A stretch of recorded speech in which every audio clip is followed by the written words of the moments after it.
Hi friends, இப்போ நம்ம எதை பற்றி பார்க்க போகிறோம்னா செங்காந்தள் அப்படின்னு ஒரு பூ உண்டு. அது நிறைய பேத்துக்கு தெரியும், நிறைய பேத்துக்கு தெரியாது. அது நம்ம தோட்டத்தில் வந்திருக்கு. அதான் நம்ம இப்போ பார்க்க போகிறோம். இதுதான் செங்காந்தள் பூ. இது என்னன்னா நம்ம தமிழ் மாநில பூ இதுதான். தமிழ் மாநில பூ எதுன்னு கேட்டாலே நிறைய பேருக்கு தெரியலை. இதுதான் அந்த பூ, செங்காந்தள் பூ. இதுதான் அதோட காய்.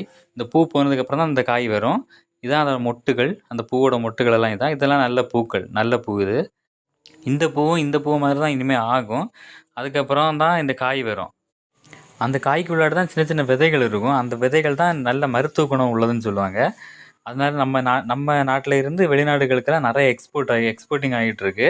இது நம்ம தமிழ்நாட்டில் திண்டுக்கல், ஒட்டஞ்சத்திரம் அந்த மாதிரி ஏரியாவில் தான் இது அதிகமான விவசாயம் நடந்துக்கிட்டு இருக்கு. பாருங்க எவ்வளோ அழகாக இருக்குது இந்த பூவெல்லாம் பார்க்குறதுக்கு. இந்த பூக்கு இன்னொரு பேர் இருக்குது, கண்வலி பூ அப்படின்னு இன்னொரு பேர் வச்சுருக்காங்க. அது எதனாலனா நம்ம இந்த பூ ரொம்ப நேரம் பார்த்தோன்னா நம்ம கண்வலி வந்துடும்.